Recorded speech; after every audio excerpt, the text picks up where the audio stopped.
You got two undefeated teams, 2 at 3-0. You talk about the Falcons and the Chiefs. I thought we'd kind of look at both these squads, their matchups, and how confident we are that they're going to remain undefeated after this week.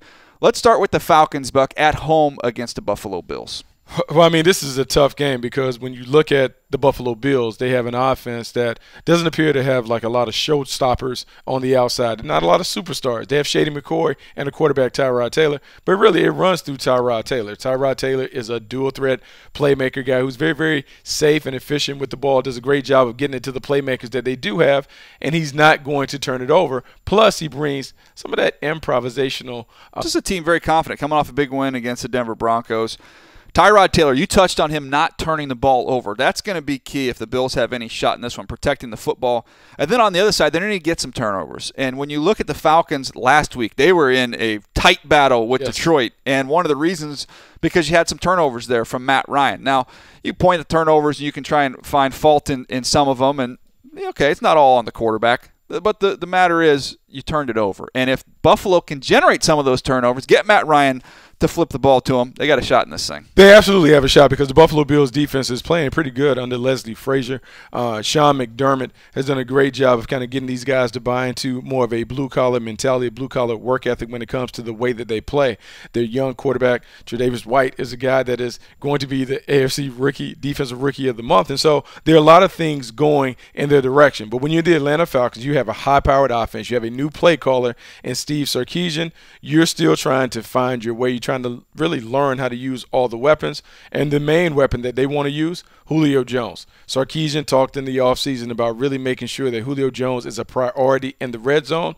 I think we will continue to see that going forward. Look for them to run the ball with Tevin Coleman and Devontae Freeman. But eventually they're going to get to the play-action passing game because the big plays to Julio Jones typically come off those play-action passes. All right, let's look at the confidence meter here, Buck. And confidence that the Falcons are going to remain undefeated after the Buffalo Bills leave town. Get 1 to 10. Give me your confidence meter. I'm going to go 9. I'm going to go 9. I mean, look, you got it at home. When they play at home, and I know it's still kind of breaking in the Mercedes-Benz Stadium. But it's a pretty stadium. It is very pretty. But I think it's a home field advantage. I think they're going to play well. I think we'll see them look like the Falcons this weekend. All right, Chick-fil-A will not be open for this game, and neither will the Buffalo Bills receivers. I'm going to go 9.5 on my confidence meter. All the way in. Yeah, look, I would be shocked. If Buffalo can beat Denver last week, come back and go on the road and beat the Falcons, tip of the cap to the Bills, I just don't see that happening. All right, the Chiefs, also undefeated. They've got a tough one now. They've got the Washington Redskins coming to town. Redskins coming off a big win over Oakland.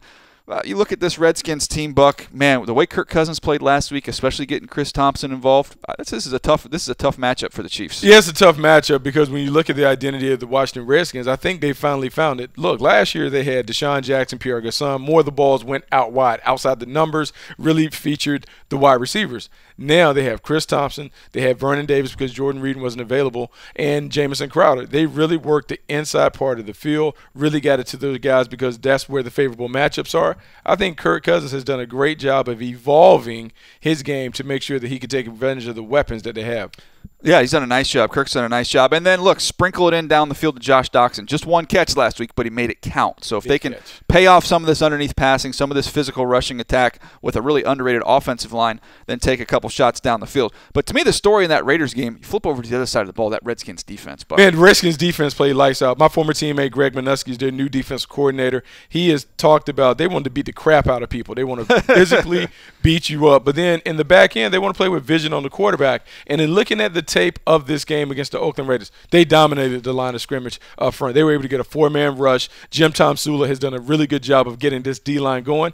And then in the back end, they played a lot of zone, mixed in some man-to-man, kind of squatted on those routes because they didn't think Crabtree and Amari Cooper could run past them. But they didn't have to blitz. Only blitzed on 8% of their defensive snaps that game. Coming into that game, they had blitzed 44% of the time. They felt like they had a favorable matchup up front, and because they could win with 4, they were able to leave 7 in coverage and really make it tough for Derek Carr. All right, you want some more of that analysis? Bucky's got you covered in this Scouts Notebook this week. NFL.com/Scouts Notebook. A couple gems in there, including some more stuff on that Redskins defense, Buck. We flip it over to the Chiefs. Defensively, how big is it for them to have Justin Houston back? Got home on some pressure last week on some twists and some stunts. But, man, just having him healthy, I know you have the injuries in the back end, but, man, up front, they're as good as anybody. Absolutely. And the front end will make the back end better because pressure, disrupting the timing and rhythm of the quarterback's cadence in the pocket, it affects the way the ball comes out and allows your guys in the back end to not have to cover as long. That is what the Kansas City Chiefs are able to do. They can throw a bunch of different things at you. They got a bunch of fastballs.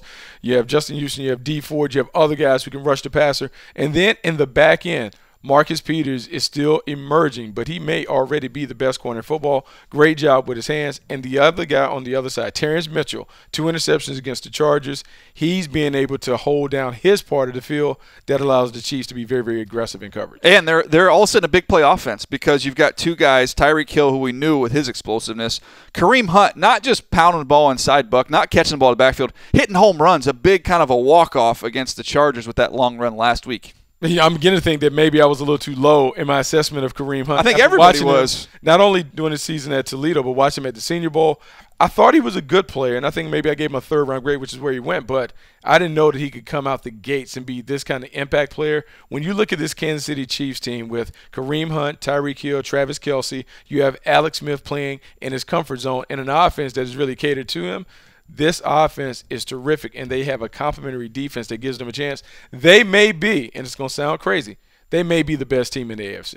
Why don't you expand it? They may be the best team because when I look at them compared to the New England Patriots, and I know they squared off in week 1, and we were kind of surprised at the result. But when you look at the balance, I don't know what their glaring weakness is because now that Alex Smith is pushing the ball down the field, they can run it, they can throw efficiently short, they can push it down the field to get big plays. On defense, they can hunt the quarterback without blitzing. They have cover guys behind them. I don't know if they have a weakness because when you factor in the kicking game, they also deliver explosive plays in that phase. Where's the weakness for the Kansas City Chiefs? That's a fair point. So then that leads me to my next question, that confidence meter. They got the Redskins coming to town. Your confidence that the Chiefs end up 3-0 at the end of this weekend, 1 to 10, what you got? I got an 8. So I think they go. I like the Washington Redskins. I like the way they're playing, and I like what they're doing defensively. I just believe the deception, the trickery, the smoke and mirrors, they find a way to create big plays. I think they find a way to create a couple big plays. Look for them to maybe take advantage of Josh Norman being a little nosy back there. I guess this is the 4th week of the season, so it actually make them 4-0, not 3-0. I'm going to put it as 6. I'm maybe not as confident as you. I think they win the game, but I think the Washington Redskins, if they do what they did last week, control the ball offensively, dominate the line of scrimmage on both sides, I think it's going to be a really competitive football game. I think it's a close game. I still lean towards the Chiefs, but maybe not as confident as you are here, Buck. Yeah, 6. Come on, DJ. 6. Just a 6. Hey, look, it's better than 50. It's almost like getting a C for showing up in class. Hey,